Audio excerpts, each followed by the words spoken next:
Sachem Library presents All About the Cloud, presented by Sharper Training Solutions Incorporated. Please note our website and email address on the slide below.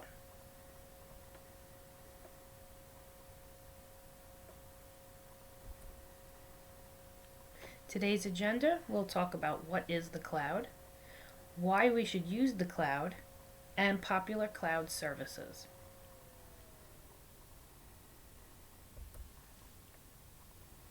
Starting off with what is the cloud?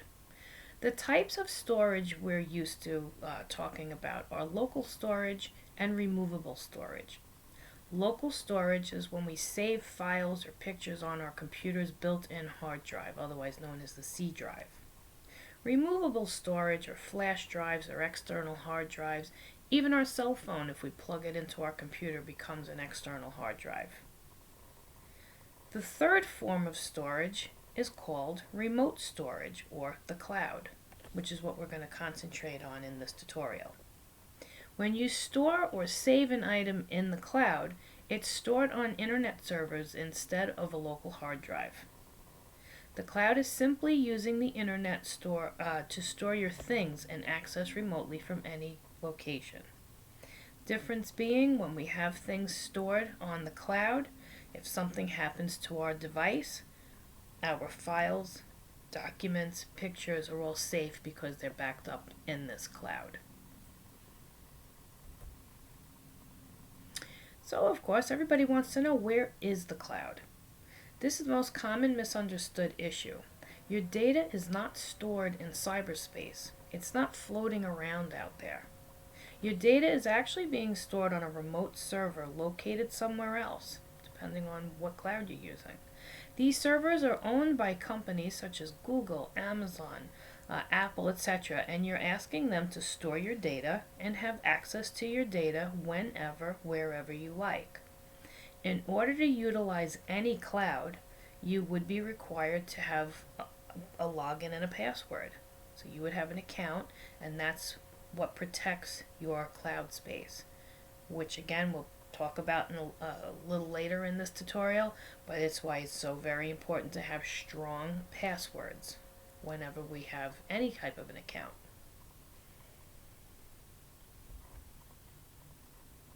So why should people use the cloud?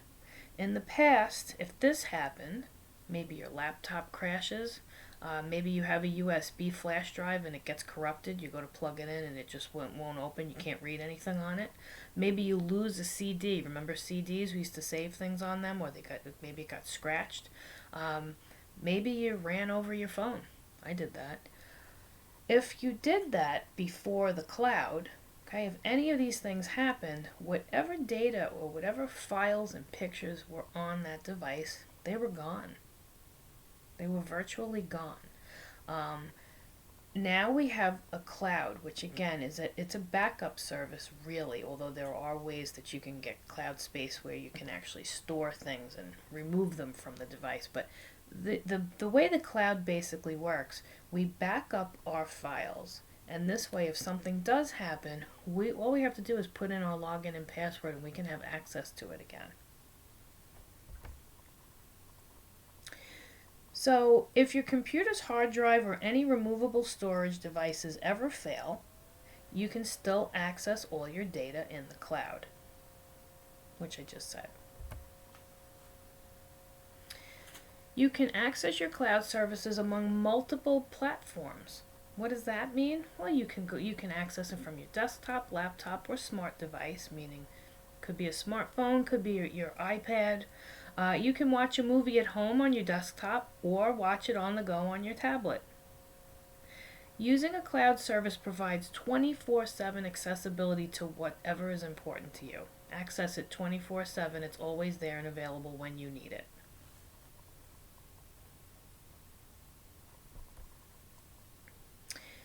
So then people are always concerned with, is it safe to store my information in this cloud? Is it safe to do? Well, unfortunately, it's not any more safe than your own physical storage. Remember, the cloud is still a physical server, just located somewhere else. However, they won't spill coffee on their servers. The servers can get damaged but this is honestly very slim chances. The storage companies have the best backups. So honestly, they're prepared. If for some reason something happens, they have all of the files that are being saved there backed up again. It's really a slim chance that something's going to happen to your files. Can those servers be hacked? It's very unlikely. Those remote servers have better security than the average user. So most of the time we find the biggest threat is ourselves. Hackers have a better chance of accessing your cloud account through you and not through the cloud server. That's why we have to make sure we always use strong passwords, must be at least 8 characters, which means it could be longer. Make sure you have your uppercase, your lowercase, numbers and symbols. Make security questions more difficult. Don't use street you grew up on. It's much too easy for people to find that out. Use two-step verification when available. Only use secure Wi-Fi networks, or if you are out and about, use a VPN to give you extra Wi-Fi security. Or turn your Wi-Fi off on your phone so that you're only using your own data. Be smart. Don't answer emails that ask for account information. Contact them by phone. Always better to be safe.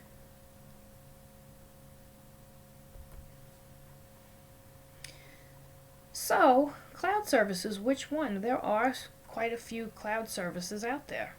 I suggest, I'm going to end up telling you by the end of all this, I think you should utilize a few. Keep it free. There are many options when it comes to cloud services. Some services are included with a device you own. So for example, Apple uses iCloud. So for all the Apple users out there, you do have iCloud, 5 gigabytes of iCloud space. You can always increase it, but every Apple ID gets its own 5 gigabytes of cloud space. Google uses Google Drive and Google Photos. Microsoft uses OneDrive. There are third-party services. We're going to talk about Dropbox today.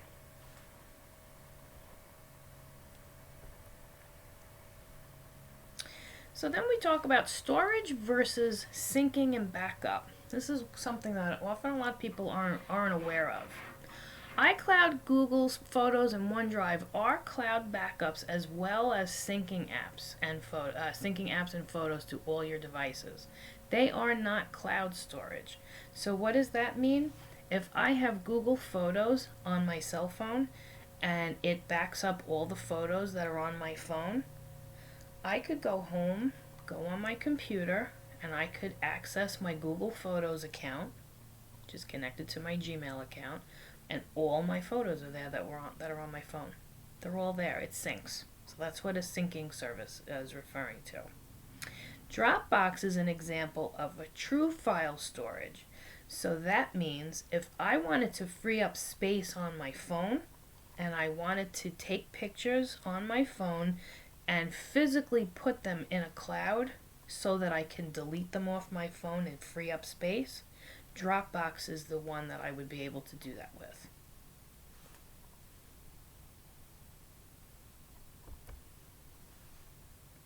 So first we'll talk about the iCloud from Apple. This is the most popular but not a typical cloud service. Again, this is more of a backup and synchronization. It allows users with multiple Apple products to sync their apps, photos, files across all their Apple devices. Again, I take pictures with my phone. When I go on my MacBook or my iPad, the pictures will sync and be in the same, as long as I have my devices synced together. That's what my iCloud performs for me. Apple's iCloud will back up your most recent data. It is a backup service in case your device is lost, stolen, damaged. You can download everything from your old device that was stored in backup and you can put it on your new device. So that is the backup service that they have. So every day your phone is backed up or your device is backed up, and in the event if something happens to it, when you get a new device, when you put your user ID, your Apple ID and password in, all the things that were backed up on the previous device will now go on the new device. Each Apple ID is given 5 gigabytes of free cloud service. If you exceed the 5 gigabytes, you can pay to increase your cloud space. So honestly, it's easy to fill 5 gigabytes. So I come across a lot of people that pay the 99 cents a month to increase it to 50. But hopefully maybe after this tutorial you'll learn some new things and maybe be able to use some other free options so that you don't have to pay the 99 cents a month. Then we have Google Drive and Google Photos. So Google Drive is cloud storage for files such as Google Docs, Sheets, and Slides, as well as Microsoft files, your Word and Excel documents, for example. Google Drive is also a synchronization service providing access to your files from any platform. However, you can add the backup option, just like we talked about with your iPhone. Your Apple products have the backup option. You could add that to Google Drive. You get 15 gigabytes of free Google storage for Drive, Photos, and Gmail.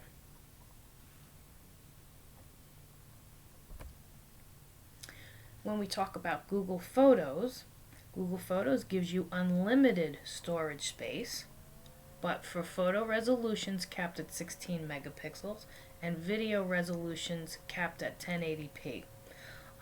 Most phones right now, which have, I think, excellent cameras on them, the latest and greatest, are at or just below 16 megapixels.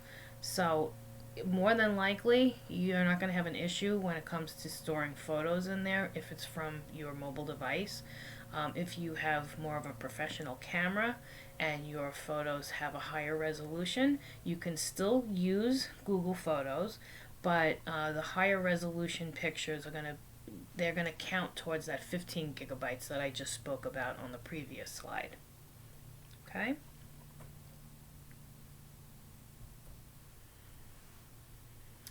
Then we have the Microsoft OneDrive. So we talked about Google, we talked about the iPhone, the Apple iCloud, and now we're talking about Microsoft OneDrive. So Microsoft's cloud storage is available for customers with a Microsoft account. So it's basically anyone using Windows 10 or a Surface device. Microsoft account users will get 5 gigabytes of free storage, and you can always increase that to 50 gigabytes per month if you prefer or need more space for $1.99 a month. Users can also increase their storage by signing up for Office 365.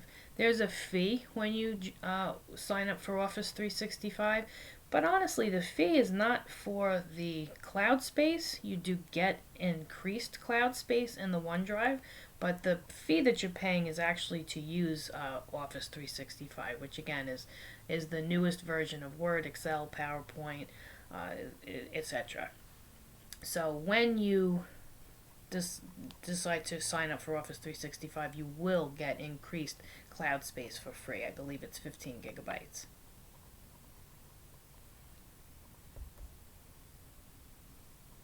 Now let's talk about Dropbox. So Dropbox is the one that's a little bit different than the previous three we spoke about. Dropbox is the ultimate in cloud service and file sharing. It can be used across all platforms and is not restricted to a device's cloud. Dropbox makes sure that anything in a particular Dropbox folder is kept safe online and mirrored on any other device you have Dropbox installed. Okay. Dropbox Basic account comes with a 2 gigabyte storage space for free. So anybody can create a Dropbox account and you will get 2 gigabytes of free space. If you want more space, you can always upgrade to Plus, Professional, or Business. Dropbox's most famous popular feature, upload all your photos from your device and then delete the photos from your device to free up storage space. They are truly stored in Dropbox. So as I mentioned, if we took photos and we backed them up to the cloud with our iPhone or with our Android device using Google Photos, if we delete the photos from our phone, they will get deleted from our cloud. That's not the case with Dropbox. Dropbox, they're truly stored there. So if I move my photos or if I save my photos in Dropbox, I can delete them off my phone to free up space.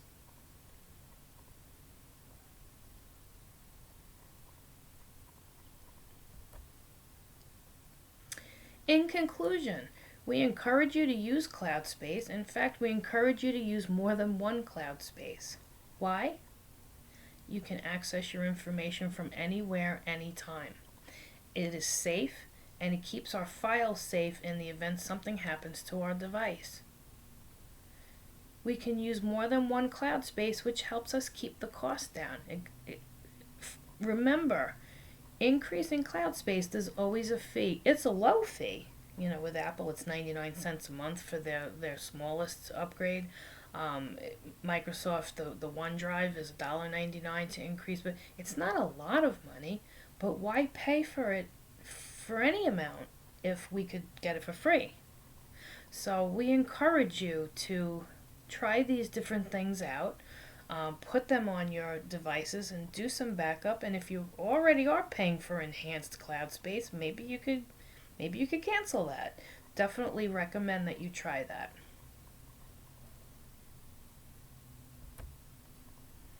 That concludes our tutorial on the cloud. If we can help you with any other topics, please contact Sachem Library, and we hope you have a great day. Bye.